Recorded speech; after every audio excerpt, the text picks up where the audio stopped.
Hey everybody, this is Jason. I sell homes with Compass here in Los Angeles, and I'm joined today here with my friend Clora. Hey, Miss Ferguson. Hi, Jason. How are you? I'm good. It's good to see you. It's been a few years, hasn't it? Yes, it's been a few years. So Clora is joining me on this Zoom call, and we're having fun. Just talking a little bit about real estate. Unfortunately, we're having a little bit of technical difficulty with our camera. We have this wonderful picture of Clora. Yes. This like still image of like awesomeness. Thank you so much. So, Miss Clora, before we get into real estate, just a little bit about you. How's your summer been? My summer's been pretty good. Everything's been going pretty good. I have no complaints at all. That's good. That's good. So, family's safe. Everybody's doing okay. Yes, which I'm definitely blessed, and I'm happy about that as well. Oh, thank God. I know, right? Are you close with your family? Like, you guys stay in touch and you live kind of? Of course. Cool. I'm definitely close with my family. I'm the youngest. I'm the only girl. So my brothers definitely call all the time, catch up on me to see how I'm doing. So that's a good thing. Mm-hmm. Do you guys ever meet up and have like family dinners once a week, anything like that? You know what, my brothers, one live in Wisconsin and my other brother live in Florida. So we just Google Duo, FaceTime, things of that nature. But no, it's been a while. Everybody's out of state. Yeah, everybody's out of state. Wow. Well, that's good that you guys stay in touch. I'm definitely close with my family too. Just yesterday we had a family dinner. It was awesome. Yeah, we still hang out with my parents and my brother. And I heard that you like pets. Is that true? Yes, I have a baby. Her name is I have a calico. Her name is Ruru. Her name is Heru, aka Ruru. So yeah, that's my baby. That sounds like an Egyptian name, like an Egyptian goddess or something. Yeah, she's an Egyptian goddess for sure.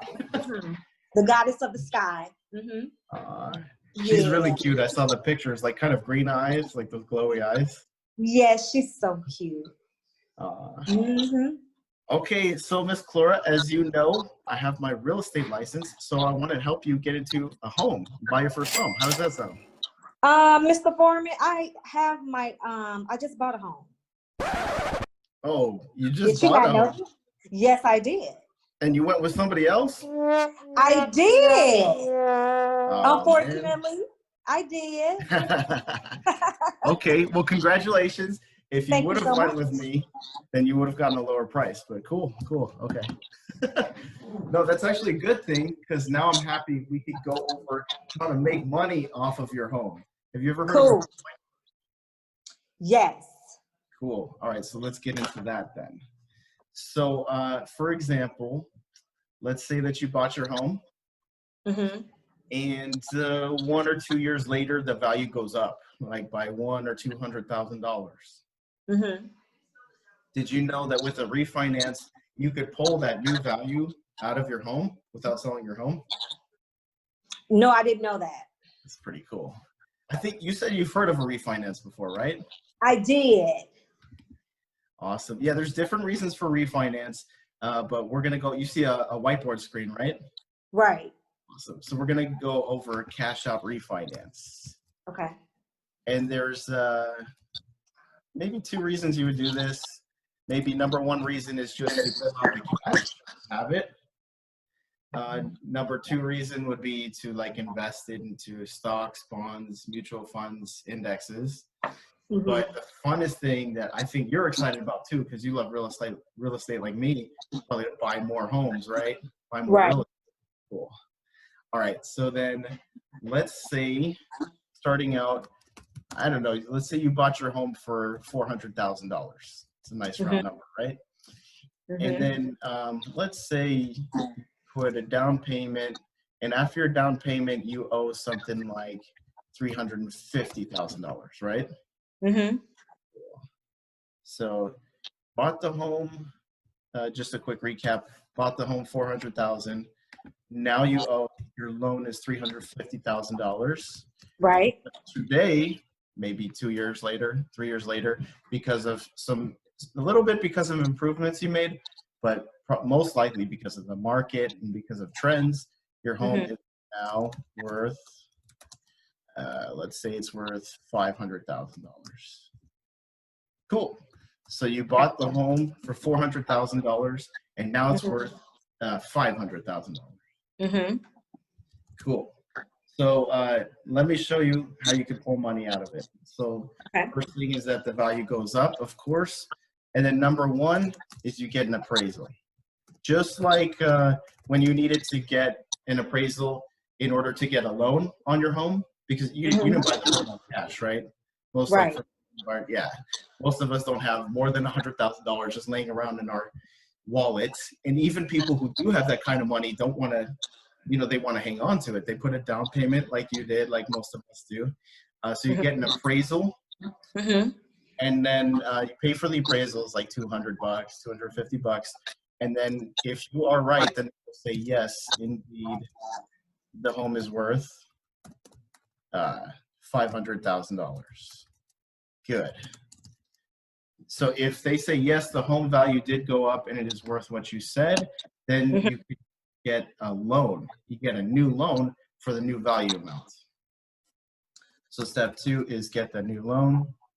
Of course, you do this through the bank. You have to get approved, just like you did when you bought the home. Getting loan for $500K. Does this make sense so far? It makes lots of sense.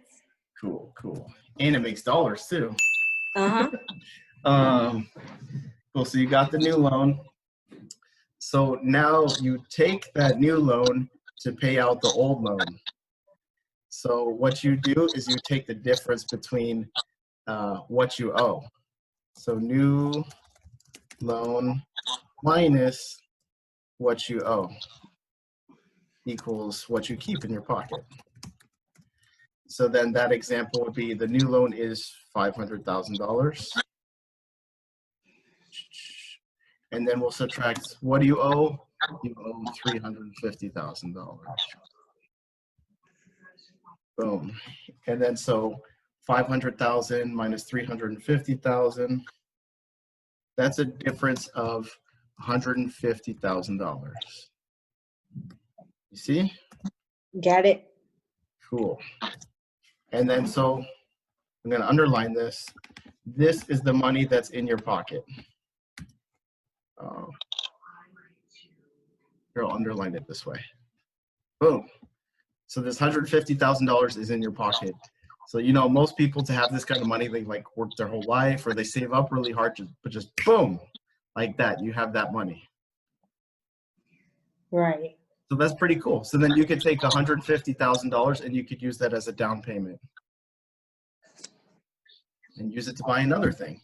And then so you'll probably rent out your current home, right?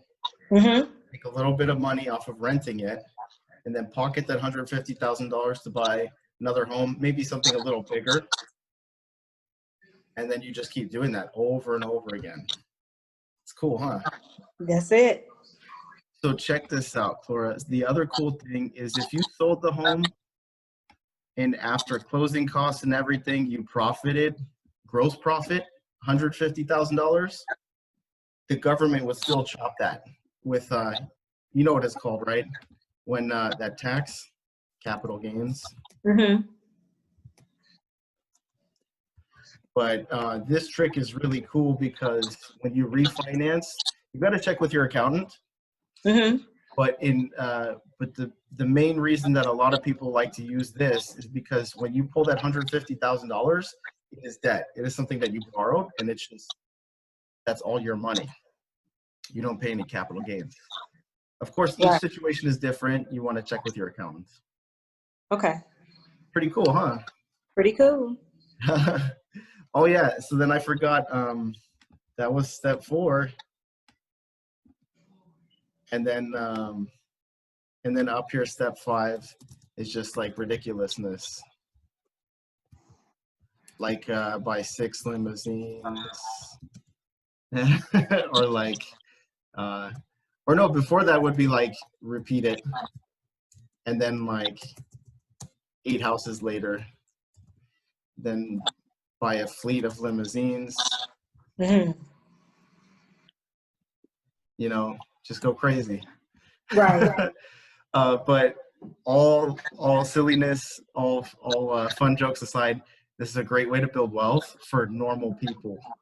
And then the other cool thing is, like, even if you had good money and you already like had money from another source, instead of building money like this, if you're going to buy a home and, okay, I'm going to buy this home and I'm going to rent it out, it's an investment property and they'll require 20% down. Most of us don't have that. And even for those of us who do, we want to hang on to more. So if you buy the home and live in it, there are different loans like an FHA and things like that where you could put less than 20% down. And usually you get a really good interest rate on these personal loans, like a residential real estate home loan, I mean. So it's pretty cool. It's a cool way that like normal people who didn't inherit anything can build wealth and keep buying homes, just buying them and buying them. Mm-hmm. Yeah. And then, you know, here in Los Angeles, those values go up, and then the tenants are in your home. You provide a nice place for them to live, and they're paying off that mortgage for you. And like 30 years later, if not completely paid off, maybe you'll borrow against some of them too, but they'll either be completely paid off or pretty close to it. Right. It's pretty cool. Mm-hmm. Have you met anybody who's done anything like this before? I have. It's cool. So they own like more than 5 homes and stuff like that? Well, she owns 7 homes. Oh my goodness, that's cool. Right. It's out here in California or like another part of the country? In California. Whoa. Mm-hmm. In Southern California by Los Angeles? Southern California. Whoa.